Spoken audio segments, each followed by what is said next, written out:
again, mga politiko nating nangangampanya sa traditional media na tinatawag o sa radyo, telebisyon at sa dyaryo.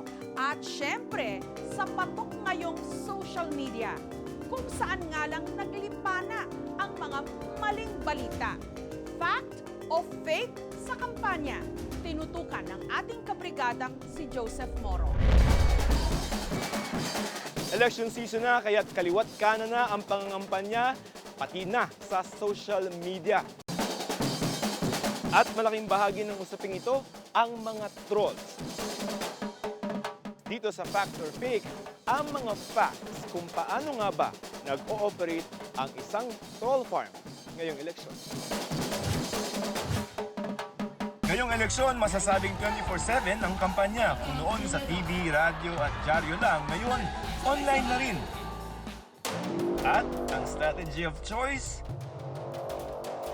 trolls. Let's meet Don. We're hiding him for his own safety. May-ari siya ng isang public relations company at nasa likod ngayon ng kampanya ng ilang national at local candidates. Social media strategist at boss ng isang troll army. Troll ka ba? Ang troll ay isang taong binabayaran para gumawa ng maraming iba't ibang peking account para isulong ang gusto ng isang kliyente. We're pushing the candidate. So, marami kaming services. Boosting, basically, that's number one. Defense, fortify. We don't really do negative. May set of ibang naman. Operation. But this is the good one.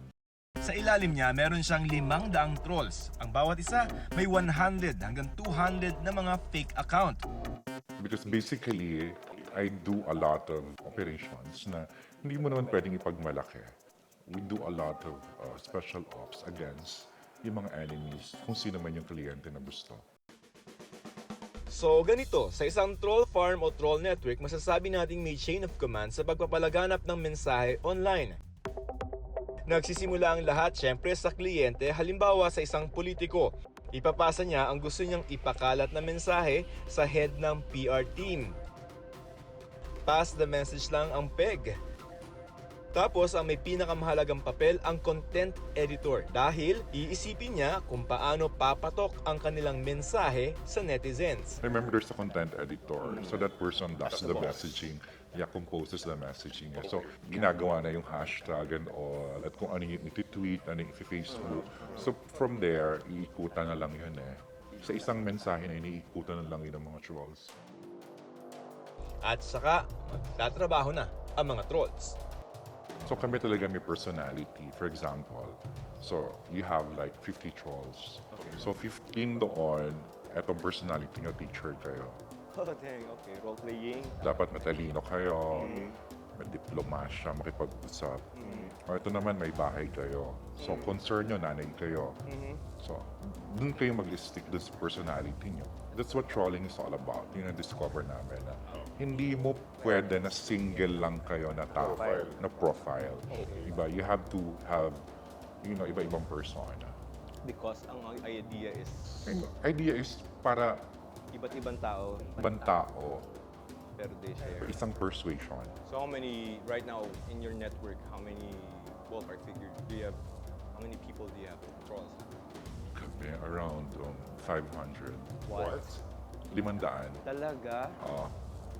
And they're on Facebook, on Twitter, on... Oo. Anong schedule nila? 3 shifts kami. One troll maintains siguro mga 180 to 200 account.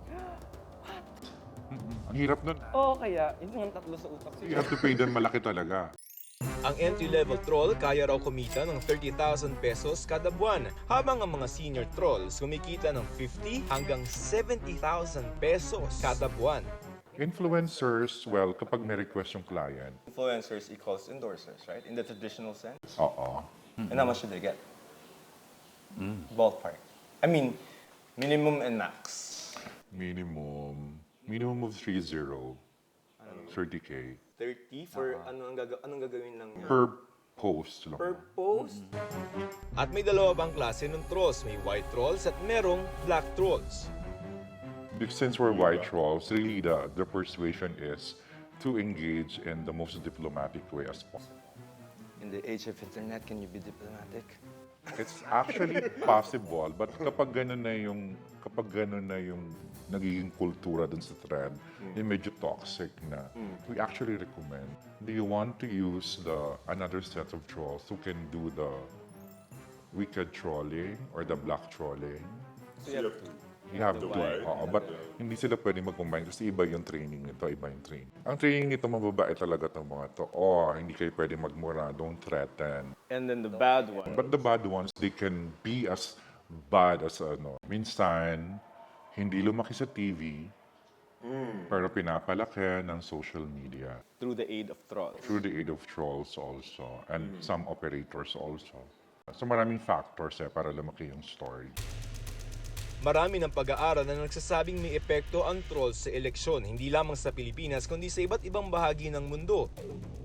Tulad ng pag-aaral na ito ng mga profesor mula sa Hong Kong at Pilipinas. Ayon kay Professor Diosa Labiste, quote, "We have always experienced politically aligned bias and spins during elections. Some of the claims even purport to be news. Election is also the season where manipulation of information has become a huge business for PR agencies, political consultants, and social media empresarios, and with some help from media. I am hoping that the troll-driven propaganda would be lessened this election, but it might be too early to tell." End of quote. Pwedeng sabihin, ano naman kung may mga trolls? Well, mga besh, sa ibang bansa, medyo malala na yung naging epekto ng mga troll. Meron tinatawag na real-world harm. Meron pang nadiskubre mga teenager na taga Macedonia na gumagawa ng pekeng balita para bumango ang pangalan ni Donald Trump noong 2016. Okay, but why are some people resorting to fake news?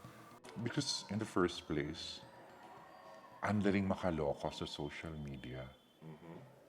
People don't think now most people don't think. They don't analyze. Pag nakita nila, for example, even when you post on FB, an old photo, pinost mo ngayon, people would actually believe na nandun ka. Then you post another photo na iba yung suot mo, iba yung lugar mo. People would actually believe na nandun ka. So they just titignan lang nila yung picture mo. Andito siya. How could that be possible? Meaning, hindi nag-iisip na.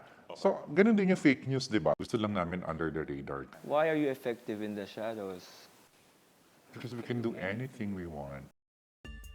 10 araw bago mag-eleksyon sa France noong 2017, nagtanggal sila ng 30,000 fake accounts sa Facebook.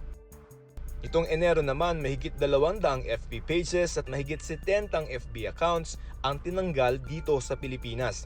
Ito yung mga account na peke at nagpapakalat ng impormasyong kaduda-duda labag sa Facebook guidelines.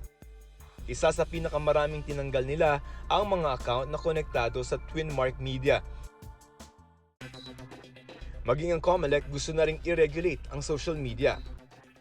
Pero mayroon kami mga meetings ngayon sa Facebook, representative in the Philippines. And we are asking those questions. Plus, naalala mo yung kaso ng babae na she was supporting this certain candidate and she was threatened with gang rape and murder in the social media? Yeah. That case is still being investigated by COMELEC. There are 3 respondents that we were able to identify.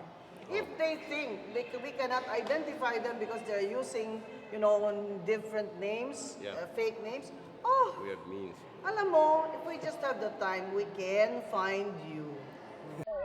Naniniwala naman ako na kahit may mga ganyang measures, yung mga pwedeng limitahan yung kilos or access nung company namin.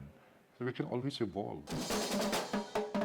Kaya mga best, ngayong eleksyon, huwag masyadong nagpapaniwala sa mga nababasa nyo online. Mahalaga ang inyong boto, kaya huwag magpapadoko. That's a fact.